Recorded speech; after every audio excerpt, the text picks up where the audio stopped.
ماشاء اللہ لا حول ولا قوة الا باللہ العلی العظیم علیہ توکلت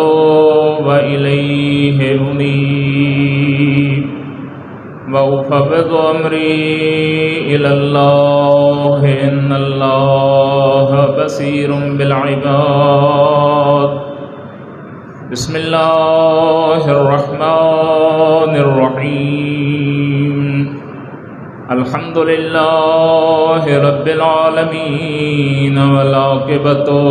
لأہل التقوی والیقین ثم الصلاة والسلام علی سیدنا ونبینا وشفیع ذنوبنا وطبیب نفوسنا ومولانا ابی القاسم محمد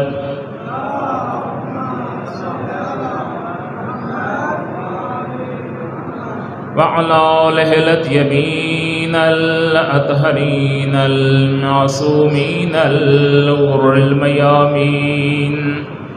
الذین اذهب اللہ عنہم الرجس وطہرہم تطہیرا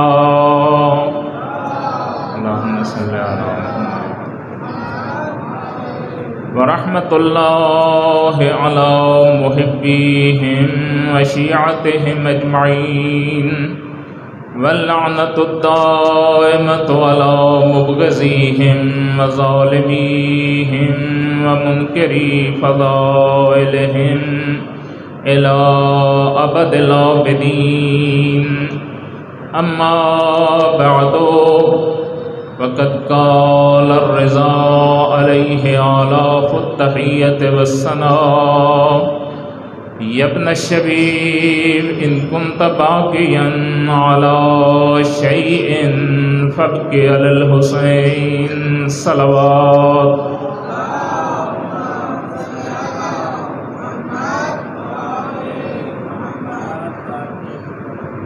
ہماری گفتگو اللہ اکبر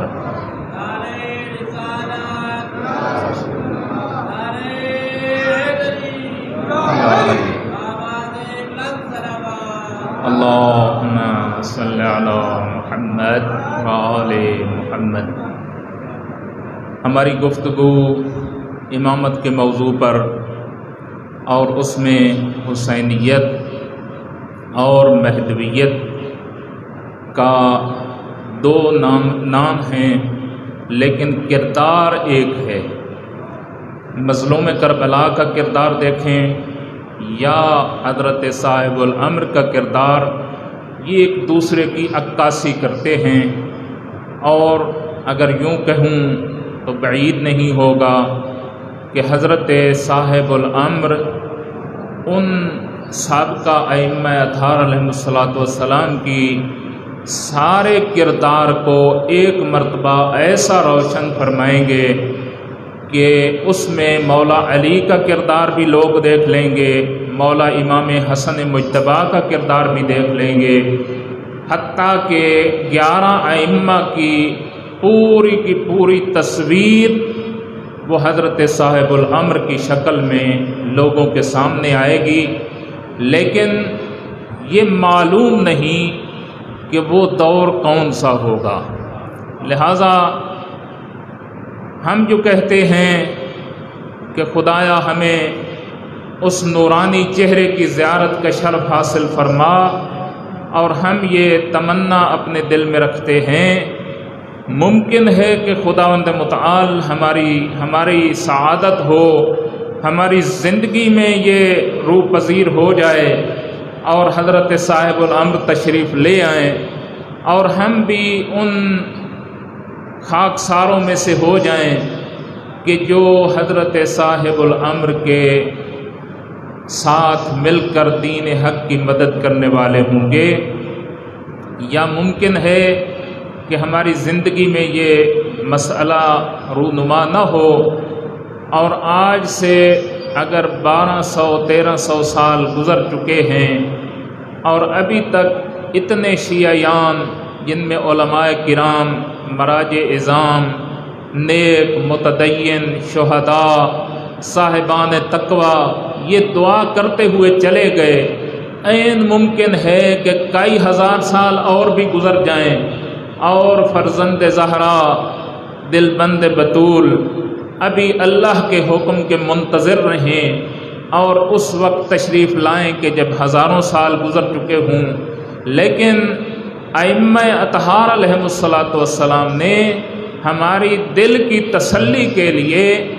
یہ ایک قاعدہ مقرر فرما دیا ہے کہ اگر آپ کے دل میں محبت ہوگی کہ ہم یاران مہدی سے ہو جائیں تو فرشتے آپ کو قبر سے بھی اٹھا کر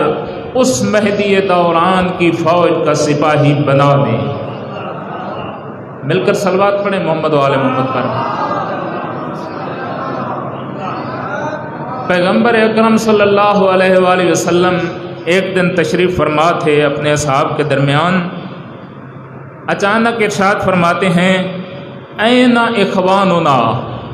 ہمارے بھائی کہاں ہیں؟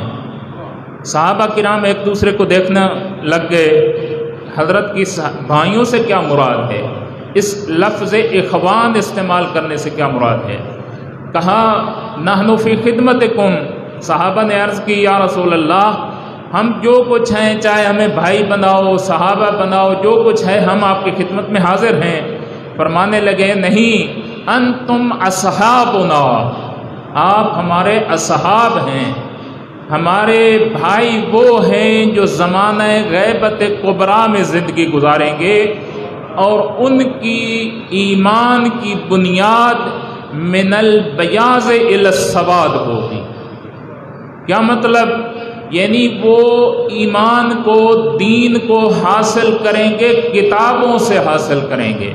واقعیت ہے ہم میں سے، بلکہ ہمارے بزرگان میں سے، ہمارے مراجع میں سے کسی نے بھی نہ پیغمبر اکرم صلی اللہ علیہ وآلہ وسلم کو دیکھا ہے، نہ ائمہ اطہار میں سے کسی کو دیکھا ہے۔ ہم جو ایمان رکھتے ہیں تو ایک معجزہ خالدہ پیغمبر اکرم صلی اللہ علیہ وآلہ وسلم قرآن مجید ہے، اور دوسرا وہ معجزہ ہے جس کو آل محمد کا نام دیا گیا ہے۔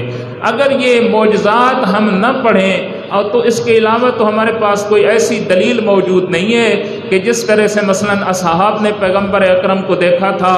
یا اہل البیت علیہم الصلاۃ والسلام کو دیکھا تھا، مولا علی کو دیکھا تھا، مولا امام حسن مجتبیٰ کو دیکھا تھا، مولا مظلوم کربلا کو دیکھا تھا۔ ہم نے مشاہدے کے طور پر تو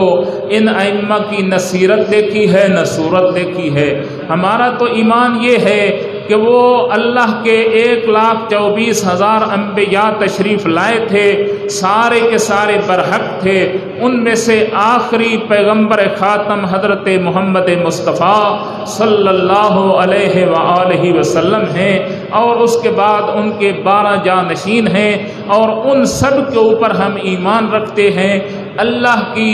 نازل کردہ کتب پر بھی ہم ایمان رکھتے ہیں، لیکن سب کچھ بغیر دیکھے کہ ہم ایمان رکھتے ہیں۔ گویا کہ وہ روایات اور وہ قرآن مجید جس نے ہمیں خبر دی ہے، اس کے علاوہ ہمارے پاس اور کچھ موجود نہیں ہے۔ مل کر صلوات پڑھیں محمد و آل محمد پر۔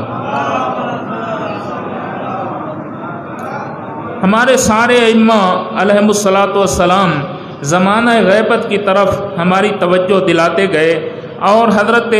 امیر المومنین علیہ الصلاۃ والسلام ایک دن سر نیچے کر کے گریہ فرما رہے تھے۔ اسبغ ابن نباتہ حاضر خدمت ہوئے، عرض کرنے لگے امیر المومنین اپنے رونے کا سبب بیان کریں،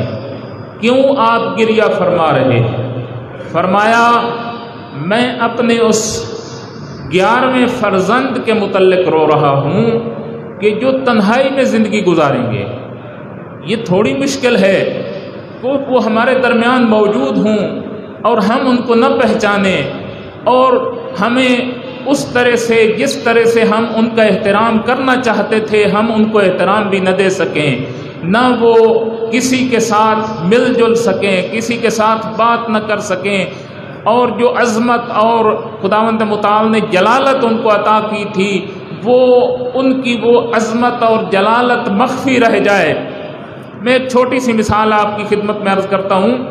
کہ ایک مرتبہ یہیں پر ہمارے جامع مخزن علوم میں حضرت آیت اللہ العظمیٰ محسن الحکیم کے فرزندان تشریف لائے تھے۔ تو ہم تو اس وقت پیدا ہی نہیں ہوئے تھے، ہمارے بزرگان بیان کرتے ہیں کہ پورے ملتان نے ان کا استقبال کیا تھا، اور پورے ملتان کے لوگوں نے ان کے پیچھے نمازیں پڑھی، ان کی دستبوسی کی، ان کا عزت و احترام کیا۔ پورے پاکستان کا دورہ انہوں نے کیا، جس میں حضرت آیت اللہ یوسف الحکیم شہید اور حضرت آیت اللہ العظمیٰ شہید باقر الحکیم، یہ سب بزرگان آئے تھے۔ دیکھیں، ایک مجتہد کی اتنی عظمت ہے شیعہ کے دل میں کہ وہ تشریف لائے تو اپنے آپ کو نچھاور کرنے کے لیے تیار ہوں، لیکن فرزند زہرا کا ہمیں پتہ ہی نہیں ہے کہ وہ کہاں تشریف فرما ہیں، تاکہ ہم کبھی تو ان کی خدمت میں بھی پہنچ سکیں۔ چلو ہم نہیں، کوئی مومن تو ان کی خدمت میں حاضر ہو سکے۔ تو یہ ساری مشکلات جو حضرت صاحب الامر علیہ الصلاۃ والسلام کے لیے ہیں، یہ باقی ائمہ کے لیے نہیں ہیں۔ تو حضرت امیر المومنین علیہ الصلاۃ والسلام امام زمانہ کے ان حالات پر گریہ فرماتے تھے۔ حضرت امام جعفر صادق علیہ الصلاۃ والسلام ارشاد فرماتے ہیں، زمانہ غیبت کبریٰ کے جو مومنین ہیں ان کے اعمال کا ثواب زمانہ حضور کے مومنین کے اعمال کے ثواب سے 25 برابر زیادہ ہے۔ پوچھا گیا کیا وجہ ہے؟ کہا کہ وہ بغیر دیکھے کے ایمان رکھتے ہیں، ان کو پتہ ہی نہیں ہے کہ وہ شخصیات، وہ اہل البیت کے خاندان کے عظیم سردار کہ جن کی وجہ سے کائنات خلق ہوئی، اور ہم جب زیارت جامعہ کبیرہ میں پڑھتے ہیں وبنا یہ الفاظ ہیں کہ ہماری وجہ سے کائنات خلق ہوئی اور ہماری وجہ سے ہی کائنات کو ختم کیا جائے گا، کہ تو وہ ذوات مقدسہ کہاں ہیں؟ ہم ان کی خدمت میں، ان کے قدموں میں شرف یابی کا حضور بھی حاصل نہیں کر سکتے۔ تو اس کے بدلے میں اللہ تعالیٰ نے 25 برابر ثواب کا اضافہ فرما دیا۔ توجہ ہے میری طرف، مل کر صلوات پڑھیں محمد و آل محمد پر۔ حضرت امام جعفر صادق علیہ الصلاۃ والسلام ایک دن یہی ثواب اور عظمت آل محمد زمانہ غیبت کبریٰ کو بیان فرما رہے تھے، اور لوگ جو ہیں وہ تڑپ کر یہ خواہش کر رہے تھے کہ کاش ہم بھی اس زمانے میں ہوتے اور اس زمانے کے اعمال اور ثواب کو ہم درک کر سکتے۔ حضرت امام جعفر صادق علیہ الصلاۃ والسلام کے ایک عظیم المرتبت شاگرد اور صحابی ہیں جن کا نام ہے زرارہ ابن اعین، اور قریبی ترین ساتھی حضرت امام صادق علیہ الصلاۃ والسلام کے یہ ہیں۔ سامنے سے کھڑے ہوتے ہیں اور عرض کرتے ہیں، یبن رسول اللہ، میری خواہش ہے کہ میں زمانہ غیبت کبریٰ کو درک کر سکوں، کیا یہ ممکن ہے؟ وہ شاید یہ چاہتے ہوں گے حضرت زرارہ کہ مولا دعا فرمائیں گے اور میری زندگی اتنی طولانی ہو جائے گی کہ میں زمانہ غیبت کبریٰ کو درک کر سکوں گا۔ امام علیہ السلام مسکرا کر فرماتے ہیں، زرارہ تو یہ سعادت حاصل کر سکتا ہے، لیکن کیسے حاصل کر سکتا ہے؟ حضرت نے وہاں پر یہ دعائے عہد حضرت زرارہ کو تعلیم دی،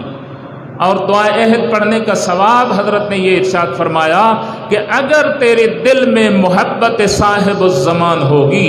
اگرچہ کہ تو دنیا میں سے جا چکا ہوگا، تو قبر سے تجھے فرشتے اٹھا کر لے جائیں گے اور صاحب الامر کی زیارت کا شرف تجھے حاصل ہے۔ اللہم صلی علی محمد و آل محمد۔ تو یہ ثواب ہم حاصل کر سکتے ہیں۔ یہی ہماری روزانہ کی جو دعا ہے جس کو ہم ہر نماز کے بعد پڑھتے ہیں، مفاتیح الجنان والے نے لکھا ہے، اس کو اٹھتے بیٹھتے سوتے جاگتے جب بھی آپ کو موقع ملے یہ دعا آپ پڑھا کریں۔ اللہم کل ولیک الحجۃ ابن الحسن صلواتک علیہ وعلی آبائہ فی ہذہ الساعۃ وفی کل ساعہ ولیا وحافظا وقائدا وناصرا ودلیلا وعینا حتی تسکنہ ارضک طوعا وتمتعہ فیہا طویلا۔ یہ جو دعا ہے یہ دعائے سلامتی امام زمانہ علیہ الصلوۃ والسلام ہے، یہ اس کے پڑھنے کی بہت تاکید فرمائی ائمہ اطہار علیہ الصلوۃ والسلام نے، اور اس کے آثار ہیں۔ پہلا بہترین اثر یہ ہے کہ جب ہم یہ دعا پڑھتے ہیں تو ائمہ اطہار علیہ الصلوۃ والسلام جو ہیں وہ کسی کا قرض اپنی گردن پر نہیں رکھتے۔ مثلا ہم کسی کو سلام کرتے ہیں تو اس کے سلام کا جواب آتا ہے نا، ہم یہاں سے کھڑے ہو کر کہتے ہیں السلام علیکم یا ابا عبداللہ، تو کیا مطلب ہے کہ امام ہمارے جواب سلام نہیں دیتے ہوں گے؟ ہاں، اگر کردار اتنا اچھا ہو تو وہاں سے دور سے بھی سلام کا جواب آتا ہے۔ اور ہمارا عقیدہ ہے کہ ہمارے ائمہ جو ہیں وہ شفیق ہیں، وہ مہربان ہیں، وہ مثل پدر شفیق ہیں۔ ایک اب شفیق کی مانند ہمارے اوپر شفقت کرتے ہیں۔ بیٹوں سے اولاد سے کوتاہی ہو جائے تو والدین معاف کر دیتے ہیں، تو ہمارے ائمہ بھی ہمیں اسی طرح سے معاف فرما کے ہمارے سلام کا جواب دیتے ہیں۔ جب ہم حضرت صاحب الامر کی سلامتی کی دعا کریں گے تو کیا سمجھتے ہیں کہ حضرت صاحب الامر آپ کے لیے دعا نہیں فرمائیں گے؟ حتماً وہ دعا فرمائیں گے، اور اس کا نتیجہ کیا ہوگا کہ ہماری زندگی سنور جائے گی۔ ایک شخص تھا جو کہ اصفہان کا سنی شخص تھا، ابھی شاید اس کا نام میں یہاں پر لکھنا بھول گیا ہوں، وہ حاضر گیا ہے متوکل کے دربار میں۔ غریب آدمی تھا، فقیر آدمی تھا، چاہتا تھا کہ متوکل کے پاس جائے اور اس سے درخواست کرے کہ میری مالی مدد کرو۔ جب وہ جاتا ہے تو اسی ٹائم پہ جب متوکل کے دربار کے باہر کھڑا ہوتا ہے تو بتایا جاتا ہے کہ ابھی ابن الرضا تشریف لا رہے ہیں۔ ابن الرضا تو آپ کو بتایا نا کہ سارے تین ائمہ، امام محمد تقی علیہ السلام، امام علی نقی علیہ السلام اور حضرت امام حسن عسکری علیہ الصلوۃ والسلام، ان تمام ائمہ کو ابن الرضا کے نام سے یاد کیا جاتا تھا۔ اب وہاں پر کھڑے ہیں، حضرت امام ہادی علیہ الصلوۃ والسلام کو متوکل نے دربار میں بلایا تھا، اور لوگ جو ہیں سپاہی حضرت کو ایک سواری کے اوپر سوار کر کے متوکل کی دربار کی طرف لے جا رہے تھے، اور بتایا گیا کہ متوکل آج کسی اور شخص سے ملاقات کرنے کے موڈ میں نہیں ہے، وہ فقط حضرت امام ہادی علیہ الصلوۃ والسلام سے ملاقات کرنا چاہتا ہے، لہٰذا آج کوئی ملاقات نہیں ہے، کسی شخص سے وہ دربار میں نہیں ملے گا۔ تو وہ شخص کہتا ہے کہ میں وہاں پر کھڑا تھا، شاید اس کا نام عبد الرحمن ہے، سنی مذہب تھا، لیکن دیکھتا ہے کہ ایک چاند جیسے چہرے والی خوبصورت شبیہ الشکل شخصیت گھوڑے پہ سوار ہو کر فوجیوں کے درمیان سے ان کو لایا جا رہا ہے۔ جب یہ شخص کہتا ہے کہ کیوں ہی میری نگاہ اس شخصیت کے اوپر پڑی، مجھے تو پتہ نہیں تھا کہ یہ کون ہے، فقط اتنا بتایا جا رہا تھا کہ یہ اولاد رسول میں سے ہے اور شیعوں کا امام ہے۔ تو میں نے جب شکل دیکھی تو میں اپنے دل ہی دل میں یہ کہنے لگا، خدایا تو کتنا کریم ہے، تو کتنا مہربان ہے، اس فرزند رسول کو متوکل کے اذیت رسانی سے محفوظ فرما۔ اپنے دل میں یہ بات میں کر رہا تھا کہ حضرت امام ہادی علیہ الصلوۃ والسلام کی سواری میرے قریب سے پہنچی، اور حضرت ارشاد فرماتے ہیں، اے عبد الرحمن، تو نے میرے لیے دعا کی ہے نا، اللہ تعالیٰ تجھے رزق وسیع عطا کرے گا اور تجھے اولاد کثیر عطا کرے گا۔ اور تیسری دعا جو حضرت نے ارشاد فرمایا کہ اللہ تیری عمر کو طولانی کرے گا۔ یہ اصفہانی شخص، اب اس دن تو ملاقات ہی نہ ہوئی، پتہ نہیں بعد میں ہوگی یا نہیں ہوگی، تو یہ اپنے واپس اصفہان کی طرف پلٹتا ہے۔ جب اس واقعہ کو وہ نقل کرتا ہے تو 70 سال عمر تھی، اور 70 سال یعنی ایک طولانی عمر پا چکا تھا، اور امام علیہ السلام کی دعا اس کے حق میں مستجاب ہو چکی تھی۔ اسی طرح سے اس کی 10 اولادیں تھیں، خداوند متعال نے اس کو 10 بیٹے عطا کیے تھے، اور وہ کہتا ہے کہ اللہ نے مجھے اتنا وسیع رزق عطا کیا تھا کہ لوگ آ کر مجھ سے گداگری کرتے تھے اور میں ان کی حاجت روائی کیا کرتا تھا۔ تو حضرت ائمہ اطہار علیہ الصلوۃ والسلام کے حق میں ہم جو دعا کرتے ہیں، ائمہ اس کے بدلے میں، اس احسان کے بدلے میں ہمارے حق میں دعا کرتے ہیں۔ لہٰذا ہمیں کیا کرنا چاہیے؟ ہر روز سلامتی امام زمانہ علیہ الصلوۃ والسلام، اگر ہم اپنے بچوں کے لیے صدقہ نکالتے ہیں تو اسی میں قصد کر لیں کہ حضرت صاحب الامر کا صدقہ بھی ہم دے رہے ہیں، تو اس سے 2 کام ہو جائیں گے۔ وہ حجت خدا جو اس طرح سے ہمارے حالات سے آگاہ ہے کہ ہمارے اعمال ان کے پاس جاتے ہیں۔ اگر ہم اس ذات کے لیے صدقہ دیں اور ادھر سے فرزند رسول بھی ہمارے لیے صدقہ دے دے تو کیا بارے نیارے ہوں گے کہ ایک فرزند رسول ہماری سلامتی کی دعا کر رہا ہے۔ اگر فرزند رسول ہماری سلامتی کی دعا کریں گے تو ہماری دنیا بھی بن جائے گی، آخرت بھی بن جائے گی، اور اس کے علاوہ ہمیں ضرورت کس چیز کی ہے؟ مل کر صلوات پڑھیں محمد وآل محمد پر۔ ایک اور چیز، یہ ایک ارتکاز تھا شیعوں کے درمیان، یعنی غیبت کبریٰ کا جو مفہوم تھا، ائمہ کے زمانے میں ہر شخص کو پتہ تھا کہ یہ واقعہ ہونے والا ہے، لیکن کب ہوگا یہ پتہ نہیں تھا۔ اسی لیے تو حضرت امام رضا علیہ السلام کے سامنے جب حجت خدا صلوات اللہ وسلام علیہ کا ذکر ہوا تو حضرت نے اپنا دایاں ہاتھ سر پہ رکھا اور کھڑے ہو گئے، کھڑے ہو کر حضرت کے نام کا استقبال کیا۔ اب ہم جمعے کے خطبے میں جب حضرت صاحب الامر کا نام لیتے ہیں تو مومنین کھڑے ہو جاتے ہیں، تو بعض لوگ سوال کرتے ہیں مولا علی کے نام پر تو آپ کھڑے نہیں ہوئے، مولا حسن کے نام پر تو آپ کھڑے نہیں ہوئے، باقی ائمہ کا نام آیا ہے تو آپ علماء یہ نہیں کہتے کہ کھڑے ہو جاؤ، صاحب الامر کا نام آتا ہے تو آپ کیوں لوگوں سے کہتے ہیں کہ کھڑے ہو جائیں؟ تو اس کا جواب حضرت رضا علیہ السلام کی سیرت میں ہے۔ ہمیں اس کا پتہ نہیں کہ مصلحت کیا ہے۔ مصلحت تو وہ جانتے ہیں کہ جنہوں نے یہ افعال انجام دیے ہیں۔ ہمارے لیے نمونہ عمل اور آئیڈیل ہیں تو معصوم شخصیات ہیں، ہمیں حکم ہے کہ جیسے وہ کریں ہم بھی ویسے ہی کریں۔ حضرت امام جعفر صادق علیہ السلام ایک دن حضرت قائم آل محمد کا ذکر فرماتے ہوئے فرماتے ہیں لو ادرکتو، اگر میں اس زمانے کو پالوں جس میں وہ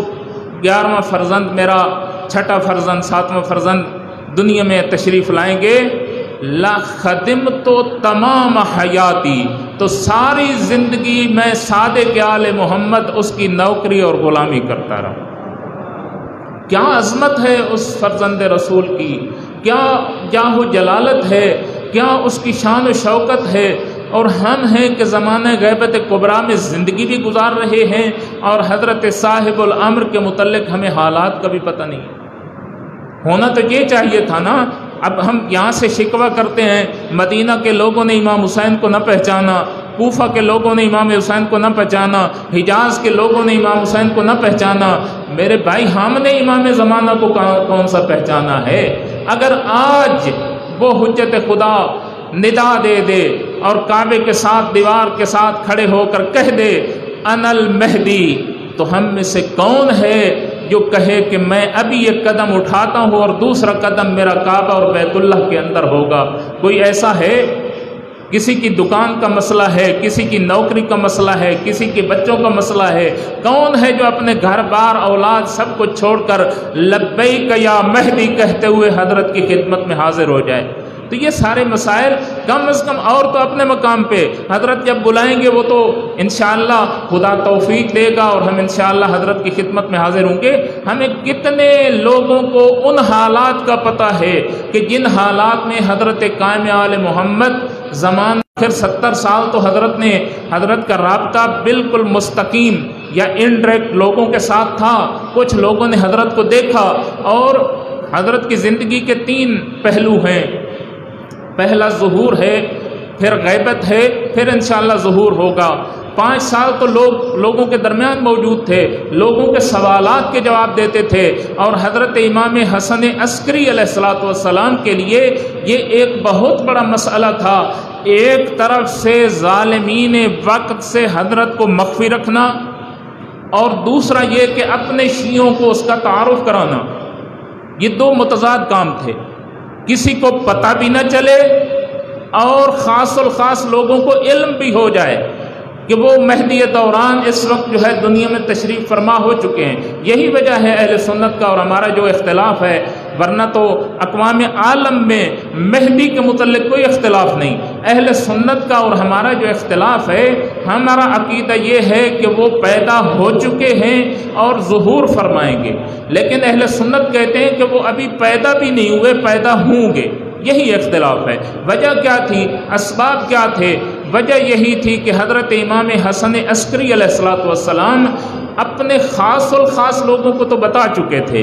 لیکن عوام کے سامنے حضرت کا وجود کا اظہار کرنا یہ خود حضرت کی زندگی کے لیے مشکل ساز تھا۔ لہٰذا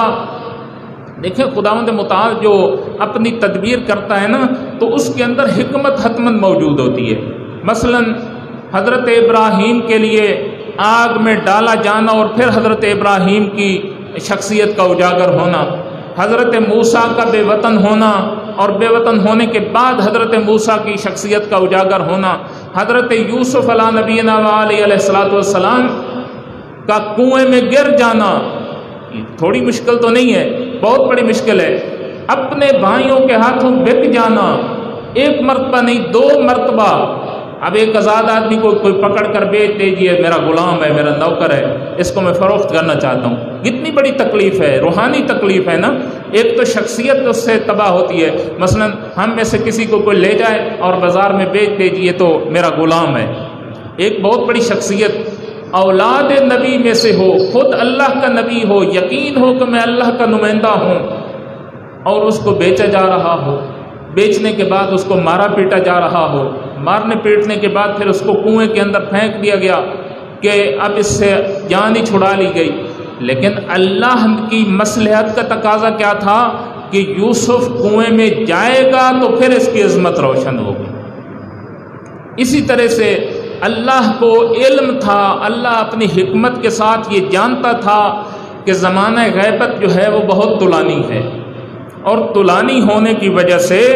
لوگ شک و شبہ کا شکار ہو جائیں گے، پریشان ہو جائیں گے کہ وہ مہدی دوران کہاں ہے،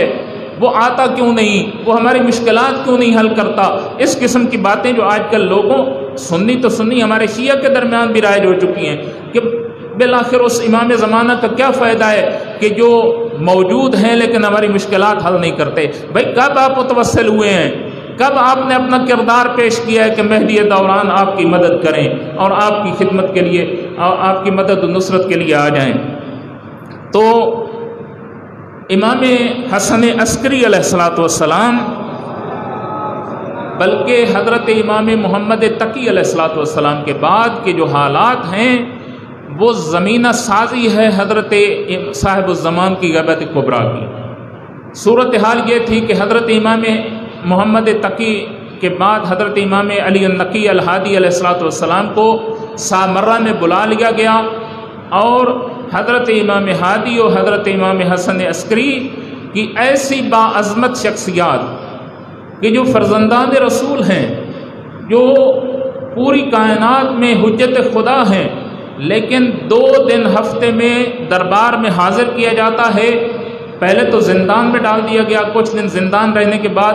پھر ائمہ کو یہ اجازت دی گئی کہ آپ اپنے گھروں میں تشریف رکھیں، لیکن ہفتے میں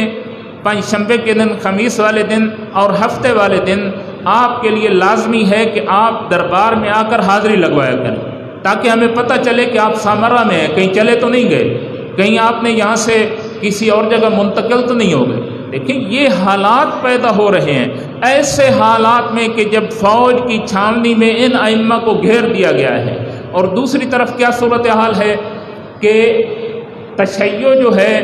وہ بہت وسعت اختیار کر چکی ہے۔ اس وقت بغداد میں باقاعدہ طور پر شیعہ موجود تھے، قم میں باقاعدہ طور پر شیعہ کی آبادی موجود تھی، نیشا پور میں شیعہ کی آبادی موجود تھی، بیحق میں شیعہ آباد تھے، خراسان میں شیعہ آباد تھے، اور اہواز جو ہے وہ مرکز تشیع سیستان و بلوچستان، یہی جہاں پر اب وہابیت کا گڑھ بن چکا ہے، یہاں سے ایک شخص 1600 کلومیٹر کا سفر ہے تو وہ عرض کرتا ہے یبن رسول اللہ، میں اپنے وطن سے اس لیے چل کر آیا ہوں کہ فرزند رسول کی ایک حدیث تو سن سکوں۔ وہ محب تھے یا ہم محب ہیں؟ سیستان میں تشیع بہت مقدار میں موجود تھی، تو ایک طرف تشیع وسعت اختیار کر چکی ہے، ان کو امام کی ضرورت ہے، اور امام کے اوپر کون سے حالات ہیں کہ امام ان کے ساتھ رابطہ نہیں رکھ سکتے۔ اسی دوران میں آپ کو عرض کروں احمد ابن اسحاق کا واقعہ آپ کو کل بھی سنایا۔ احمد ابن اسحاق جو ہیں اشعری قمی، یہ اشعری خاندان کے ہیں، تشیع کے بانیوں میں سے جو قم کے اندر جنہوں نے بیج بویا، یہ ان میں سے ایک شخص ہیں۔ اور حضرت امام حسن عسکری علیہ السلام کے قم میں وکیل بھی ہیں، یعنی ان کے واسطے سے مسائل لوگ دریافت کرتے ہیں، لوگ ان کو وجوہات شرعیہ دیتے ہیں اور یہ امام علیہ السلام کی خدمت میں پہنچاتے ہیں۔ ایک مرتبہ مولا امام حسن عسکری علیہ السلام کی خدمت میں حاضر ہونے کے لیے، اب امام حسن عسکری تو ایک چھاننی میں پابند ہیں، وہ تو باہر جا نہیں سکتے، بغداد کے قریب پہنچ کر وہاں پر پہنچتے ہیں اور آگے جانے کے لیے مسائل کھڑے ہو جاتے ہیں، تو وہاں پر دیکھتے ہیں کہ ایک شخص موجود ہے جو وہاں پر ٹہل رہا ہے، کبھی ادھر جاتا ہے کبھی ادھر جاتا ہے۔ امام علیہ السلام اس سے پوچھتے ہیں کہ یہاں پر کیا کر رہے ہو؟ کہا کہ میں ایک مزدور آدمی ہوں، کبھی کوئی مجھے 2 درہم دیتا ہے تو میں اس کے لیے مزدوری کرتا ہوں، کوئی بھی کام جو مزدور کا ہوتا ہے، کوئی مثلاً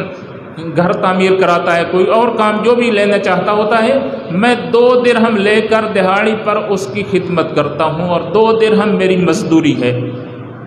احمد ابن اسحاق کہتے ہیں تجھے 50 درہم دوں گا، کہاں 2 درہم کہاں 50 درہم، لیکن شرط یہ ہے کہ آپ مجھے امام حسن عسکری علیہ السلام کے گھر تک پہنچا کر آئیں۔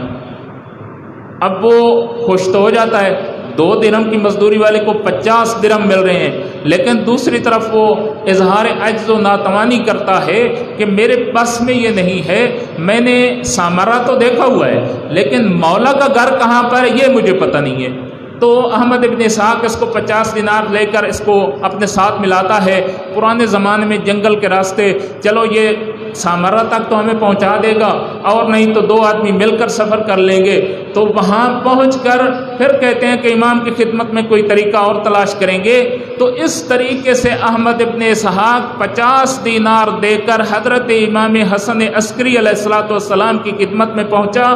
اور پہنچ کر کام کیا کیا؟ کام تو وہی تھا کہ مومنین کے مسائل پوچھنے اور وجوہات شرعیہ امام کی خدمت میں پہنچانی۔ تو حضرت کی خدمت میں حاضر ہو کر عرض کرتا ہے کہ میں اتنی مشکل کے ساتھ آیا ہوں۔ امام فرماتے ہیں اتنی کیا ضرورت تھی، ایک خط لکھ دینا تھا، میں اس کے جواب دے دیتا اور اس طریقے سے یہ مسئلہ حل ہو جاتا۔ تو وہ کہتے ہیں کہ خط کے ذریعے سے آپ کی زیارت کا شرف تو نہیں ملتا تھا، میں کوشش کر کے اس لیے آیا ہوں کہ حجت خدا کی زیارت کا بھی تو شرف حاصل کروں۔ 400 درہم امام علیہ السلام کی خدمت میں تقدیم کیے، پیش خدمت کیے اور عرض کی کہ ان مسائل کے جوابات بھی دو۔ تو اس طریقے سے احمد ابن اسحاق جو ہے مسائل شریعہ کے جواب لے کر واپس آتے ہیں۔ تو ایک تھوڑی سی جو معلومات ہیں ہمیں وہ یہ بھی ہونی چاہیے کہ حضرت امام حسن عسکری علیہ السلام کے زمانہ میں حکومتی سطح پر اللہم صلی علی محمد وآل محمد وعجل فرجہم،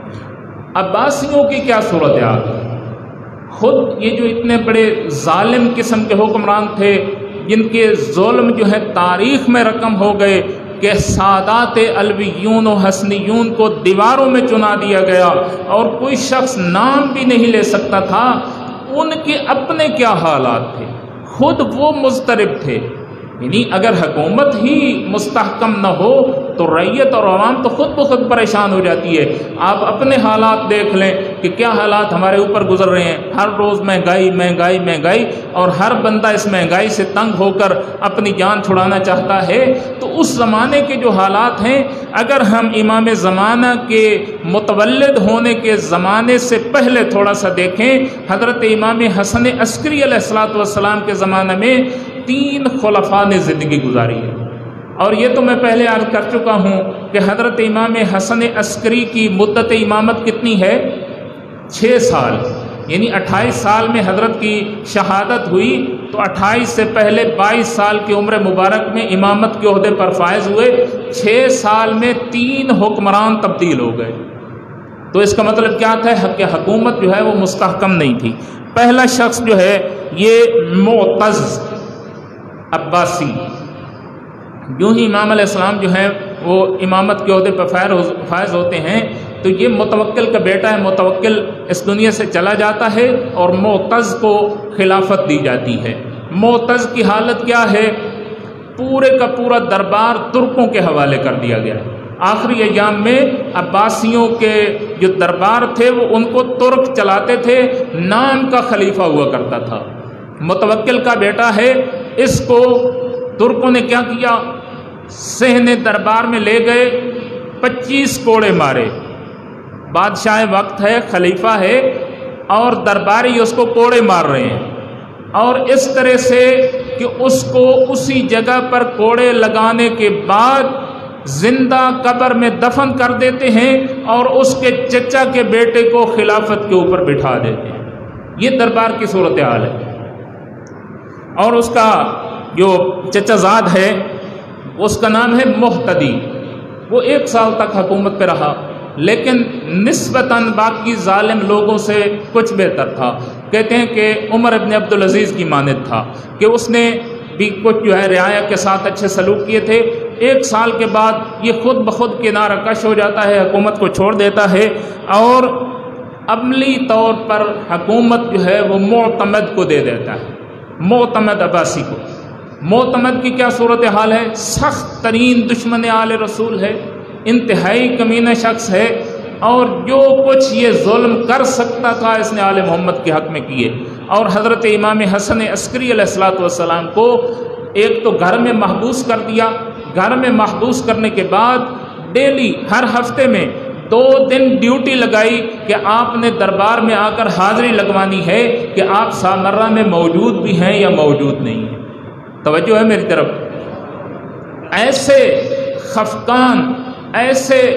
تنگ اور ضیق کی زندگی شیعہ کیسے گزار رہے ہیں، اور ان کا امام ان کی رہنمائی کیسے کر رہا ہے۔ تو بنیادی طور پر حضرت امام حسن عسکری علیہ السلام کی زندگی کے 3 پہلو بہت اجاگر ہیں۔ پہلے نمبر پر تو وکلاء کے ذریعے سے شیعوں سے رابطہ رکھنا، خود تو حضرت کہیں نہ جا سکتے ہیں نہ شیعہ ان کے پاس آ سکتے ہیں، تو حضرت نے ہر علاقے کے لیے اپنا ایک وکیل مقرر کیا ہے۔ دیکھیں کس طرح سے زمینہ سازی ہو رہی ہے حضرت صاحب الامر کی غیبت کبریٰ کے زمانے کی، کہ امام موجود ہے، لوگوں کو علم ہے کہ ہم امام تک نہیں پہنچ سکتے، ہمارا جتنا کام ہونا ہے وہ وکیل کے ذریعے سے انجام پانا ہے۔ لہذا حضرت نے مختلف جو ہیں اپنے وکلاء مقرر فرمائے، جن میں سے مثلاً ایک احمد ابن اسحاق قم میں وکیل ہے، وہاں سے لوگوں کے سوالات کے جوابات لے کر دیتے ہیں اور لوگوں کی وجوہات امام کی خدمت میں پہنچاتے ہیں۔ یہ ایک دن کہتے ہیں میں حاضر خدمت ہوا حضرت امام حسن عسکری علیہ السلام کی خدمت میں، تو میرے دل میں یہ سوال تھا کہ حضرت امام یازدہم کی شہادت کے بعد، اس وقت تو حضرت جوانی میں تھے، لیکن شیعوں کے ذہن میں تو یہ بات تھی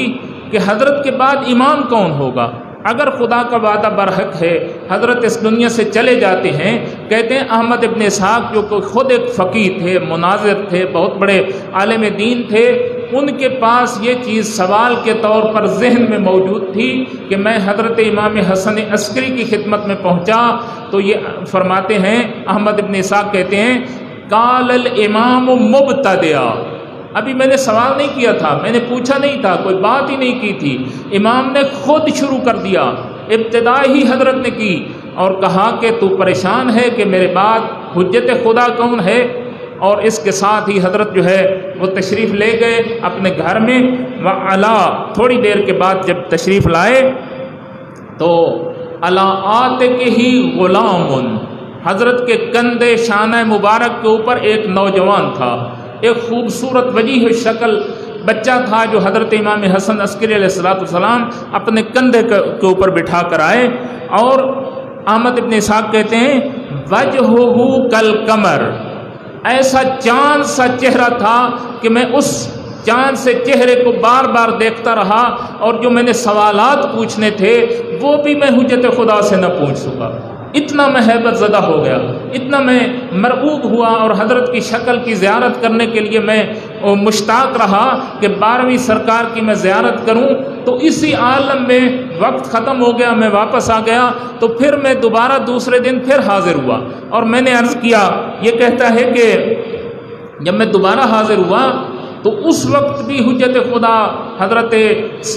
12ویں سرکار جو ہیں وہ امام حسن عسکری علیہ السلام کے ساتھ موجود تھے۔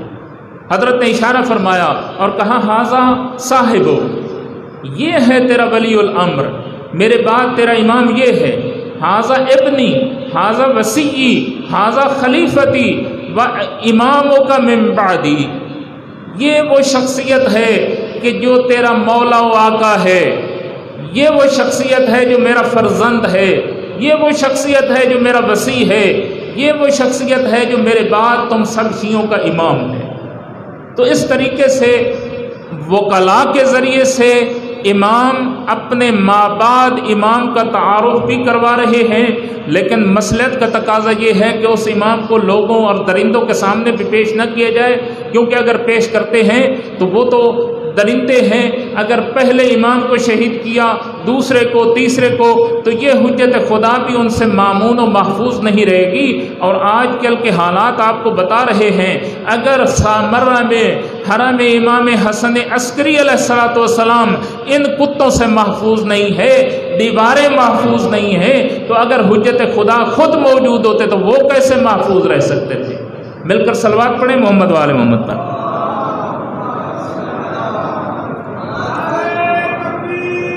اللہ اکبر، یا رسول اللہ، یا علی،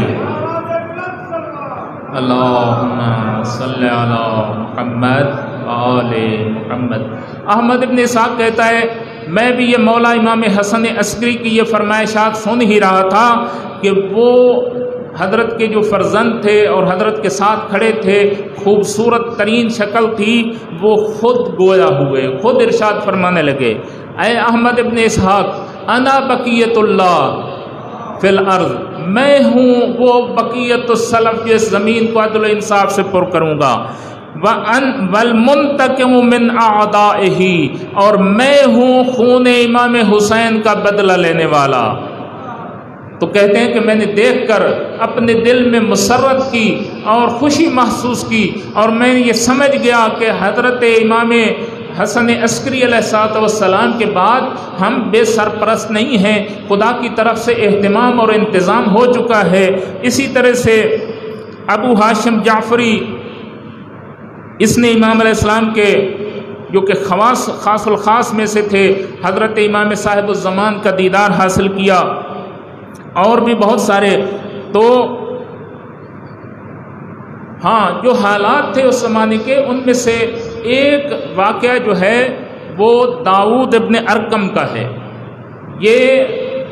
لکڑیاں چن کر، جنگل سے لکڑیاں کاٹ کے سامرا میں بیچتا تھا، اور بیچ کر جو ہے اپنا گزر اوقات کرتا تھا۔ ایک دن حضرت امام حسن عسکری علیہ السلام کی خدمت میں حاضر ہوا، اور حاضر ہو کر امام نے فرمایا کہ یہ میری عصا جو ہے یہ جا کر وہاں پر کسی شخص کو دے کر آؤ۔ یہ لے کر جا رہا ہے، کہتا ہے میں لکڑیوں کا کام کرتا تھا،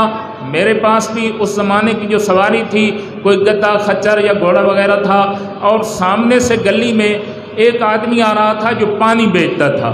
سقا تھا۔ اب اس کے پاس بھی خچر وغیرہ تھا، اس کے پاس بھی اپنی لکڑیوں کا وہ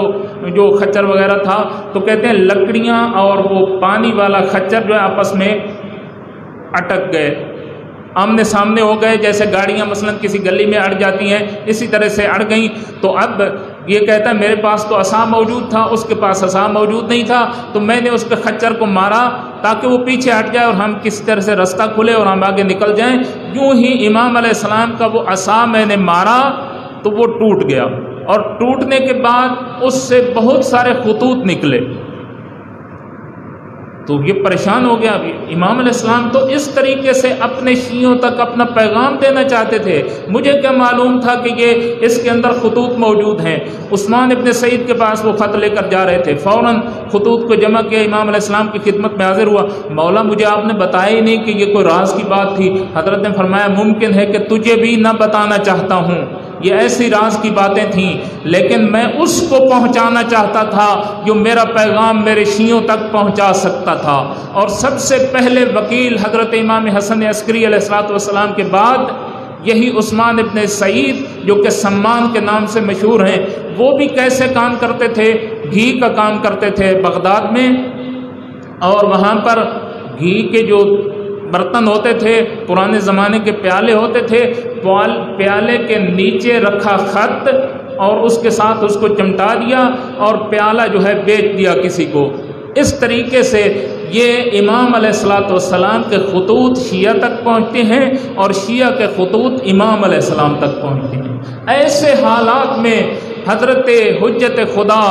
حجت ثانی عشر امام زمان ارواحنا لہ الفدا کی ولادت ہوئی ہے، اور 5 سال کے بعد حضرت زمانہ غیبت صغریٰ میں چلے گئے ہیں، اور اس کے بعد حتمی طور پر فیصلہ فرمایا کہ اب اللہ کا فیصلہ یہ ہے کہ میں کبھی کسی سے نہیں ملوں گا، لہٰذا جس کسی نے بھی دعویٰ کیا تو وہ جھوٹ بولتا ہے۔ اب البتہ اس کے اوپر بھی بحث کی جا سکتی ہے کہ جو لوگوں جن علماء کو تشرفات امام زمانہ علیہ السلام حاصل ہوئے، امام علیہ السلام کی خدمت میں گئے اور شرف ملاقات حاصل ہوا، تو کیا نعوذ باللہ وہ سب جھوٹ ہے؟ فرماتے ہیں نہیں، جھوٹ نہیں ہے۔ ہمارے ایک بہت بڑے جید عالم دین ہیں، مسجد گوہر شاد میں آپ مشہد مقدس نماز پڑھنے جائیں تو وہاں پر وہ جماعت کرایا کرتے تھے قبل از انقلاب، وہ اب شبستان نہاوندی کے نام سے مشہور ہے۔ انہوں نے ایک کتاب لکھی ہے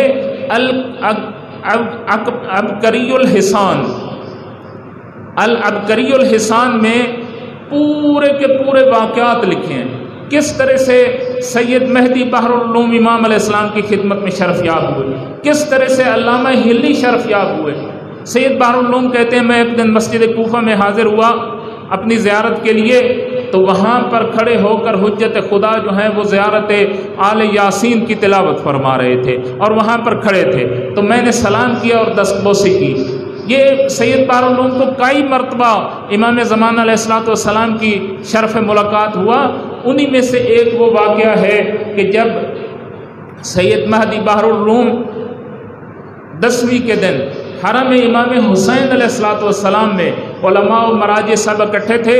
اور عزاداری ہو رہی تھی کہ ایک مرتبہ ایک دستہ آتا ہے جسے دستہ تویرج کہا جاتا ہے، کربلا کے نزدیک کوئی دیہات ہے، وہاں سے وہ اپنا ماتمی دستہ لے کر آتے ہیں۔ کہتے ہیں کہ سید مہدی بحر العلوم اپنا امامہ ایک طرف پھینکتے ہیں، ابا کبا دوسری طرف پھینکتے ہیں اور دوڑتے ہوئے اپنی جوتے اتار کر اس دستے کے اندر شریک ہو جاتے ہیں، اور جس طرح سے وہ عوام ماتم کر رہے ہوتے ہیں یہ مہدی بحر العلوم بھی اسی طرح اپنے اجتہاد کے باوجود ماتم شروع کر دیتے ہیں۔ تو طلبہ شاگردان دوسرے جو بحر العلوم سے تھوڑے درجے کے علماء تھے، سب نے عرض کی کہ اے آغا صاحب آپ نے یہ کیا کام کیا، عوام کیا کہیں گے کہ آپ نے یہ کام کیا ہے؟ نہ ابا کا خیال ہے، نہ امامے کا خیال ہے، نہ جوتے کا خیال ہے، عوامی طرز پر آپ حلقے میں شامل ہو گئے۔ فرمایا کہ میری عظمت زیادہ ہے، یہ صاحب الامر کی عظمت زیادہ ہے۔ جب میں نے دیکھا ہے کہ حجت خدا اسی حلقے میں کھڑے ہو کر ماتم کر رہے ہیں تو مجھ سے سنبھلا ہی نہیں گیا، مجھے ہوش ہی نہیں رہا کہ میں کیا کر رہا ہوں۔ میں اسی طرح سے دوڑتا ہوا گیا ہوں اور جا کر حضرت صاحب الامر کے ساتھ میں شریک ہو گیا ہوں۔ ایک مرتبہ ایک شاگرد بیان کرتے ہیں کہ حضرت جو ہیں امام امیر المومنین علیہ السلام کے حرم مقدس میں حاضر ہوئے، دیکھا کہ فارسی کے کچھ اشعار جو ہیں اپنی زبان پر شروع کر دیے، تو کوئی وہاں پر کسی اور کو دیکھا ہی نہیں گیا، اور یہ مخاطب اس طرح سے ہیں کہ جس طرح سے کسی اپنے سید و سردار اپنے آقا و مولا کو خطاب کر رہے ہوں۔ تو یہ شاگرد پوچھتا ہے کہ استاد آپ نے یہ کس کو مخاطب ہو کر آپ یہ اشعار پڑھ رہے ہیں؟ کہا کہ حجت ثانی عشر کو دیکھا ہے، باب کیا ہے حضرت کے سرحانے کی طرف تلاوت کلام اللہ مشغول تھے، تو میں جسے رہا نہیں گیا اور میں فی البدی یہ اشعار کہنے کے اوپر مجبور ہوں۔ تو ایسے ایسے تشرفات ہیں۔ حضرت آیت اللہ العظمیٰ نجفی مرعشی، بعض علماء کو سامنے زیارت ہوئی، بعض علماء کو خواب میں زیارت ہوئی، اور علامہ ہلی کا واقعہ جو ہے بہت مشہور ہے کہ جب وہ مناظرہ ایران کا جیت کر واپس جا رہے تھے اور اپنے خیالات میں جا رہے تھے تو حضرت صاحب الزمان ساتھ ساتھ وہ سوار ہیں، یہ ساتھ ساتھ جا رہے ہیں، اور علامہ ہلی سوالات کرتے ہیں، حجت خدا جواب دیتے ہیں، اور کسی جواب میں بھی وہ جو ہے ہر سوال کا جواب دے جاتے ہیں۔ علامہ ہلی کہتے ہیں کہ پتہ نہیں میں کون ہوں اور یہ کون ہے، اور پوچھتے ہیں کہ ایک بات کی مجھے سمجھ نہیں آ رہی کہ کیا اس وقت کا امام بھی میرے اوپر راضی ہے یا راضی نہیں ہے۔ یہی الفاظ دہرائے اور دیکھا کہ علامہ ہلی کے ہاتھ سے وہ چابک جس سے وہ اپنے گھوڑے کو چلا رہے تھے وہ نیچے گرا، تو وہ حجت خدا نے اٹھا کر سامنے پیش کیا۔ کہتے ہیں کہ ابھی بھی راضی نہیں ہوگا، تیرے ہاتھ میں چابک تھما رہا ہے، ایسے کام کرو جو تو نے کیا ہے۔ ایران کو فتح کر کے علامہ ہلی واپس جا رہے تھے، تو ایسے کام تم کرو، تمہاری زیارت کے لیے ہم خود حاضر ہو جائیں گے۔ تو بہت سارے علماء کو امام زمانہ علیہ الصلوۃ والسلام کی زیارت کا شرف حاصل ہوا، اور دعا ہے کہ ہم سب کو وہ پاک و پاکیزہ صورت خداوند متعال دیکھنے کی توفیق عطا فرمائے، اور ہمیں آوان و انصار حضرت صاحب الامر سے قرار دے۔ ہاں میرے عزیزان، جن لوگوں نے نہ پہچانا امام وقت کو اور جس کی وجہ سے کربلا بسی، وہ ایسے افراد تھے، اتنے شقی القلب تھے کہ انہوں نے نہ بڑے پر رحم کیا، نہ چھوٹے پر رحم کیا، نہ نوجوان پہ رحم کیا، نہ طفل صغیر پر رحم کیا۔ آخر میں جب پوری ساری فوج ختم ہو گئی نا مظلوم کربلا کی، تو ایک مرتبہ اپنے گھر میں تشریف لائے۔ صورتحال یہ تھی کہ بی بی طاہرہ ثانی زہرا پانی تلاش کرتے کرتے ایک مرتبہ اپنے ذہن میں یہ سوچا کہ شاید بنی عقیل کے خیام میں کچھ پانی مل جائے اور میں اپنے اس بھتیجے کے لیے، نو مولود بھتیجے کے لیے وہاں سے کوئی پانی لے آ سکوں۔ تو خیمہ گاہ سے ہوتے ہوئے ایک خیمہ دوسرا خیمہ چلتی گئیں بنی عقیل کے خیمہ کی طرف، تو ہر خیمے سے ایک بچہ بی بی کے ساتھ ہو جاتا تھا، اور شاید دل میں یہ قصد تھا کہ اگر بی بی کو پانی مل گیا تو علی اصغر کو پلانے سے پہلے ہمیں پلائیں گی۔ کہتے ہیں جب بنی عقیل کے خیمہ میں پہنچی ہیں تو 17 اطفال بنی ہاشم بی بی کے گرد موجود تھے، جو العطش العطش کہہ رہے تھے، لیکن وہاں پر بھی پانی نہ ملا، تو واپس آئیں اور اپنے بھیا سے کہا کہ بھیا حسین دیکھو یہ نو مولود علی اصغر ہے، قد یتلظہ، اس کے اوپر حالت لظہ طاری ہو چکی ہے۔ حالت لظہ مچھلی کی اس حالت کو کہتے ہیں کہ جب پانی سے باہر آ جائے تو کبھی تڑپتی ہے، پھر تڑپنے کے بعد اس کی وہ تڑپ ختم ہو جاتی ہے، پھر وہ منہ کھولتی ہے بند کرتی ہے، اس کو حالت لظہ کہا جاتا ہے۔ تو مظلوم نے اپنے فرزند کو لیا اور لے کر گئے قوم اشقیاء کی طرف کہ شاید رحم کھا لیں، لیکن جب اشقیاء کی طرف گئے ہیں اور پانی کا سوال کیا ہے تو کسی نے جواب نہیں دیا، فقط حرملہ نے ایک تیر سے جواب دیا، اور یترفرف الرضیع علی صدر ابی کالطیر المسبوح، اور بچہ اپنے باپ کے سینے پہ ایسے تڑپ گیا اور جیسے مرغ کو ذبح کیا جاتا ہے اور تڑپ جاتا ہے۔ جب حرملہ کو گرفتار کر کے حضرت مختار کے دربار میں لایا گیا تو وہاں پر وہ بیان کرتا ہے، مختار جو ظلم میں نے کیا ہے تو سن کر برداشت نہیں کر سکے گا۔ مختار نے کہا ذرا بتا تو صحیح، کہا میں 3 تیر لے کر گیا تھا لیکن میرے تینوں تیر جو ہیں وہ کام آ گئے۔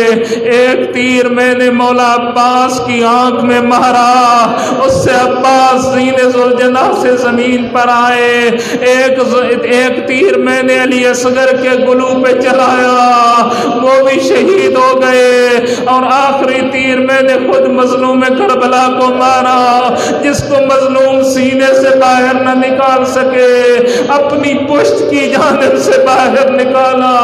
اور یہ فرما رہے تھے انا للہ و انا الیہ راجعون۔ ہاں عزیزان، جب علی اصغر کو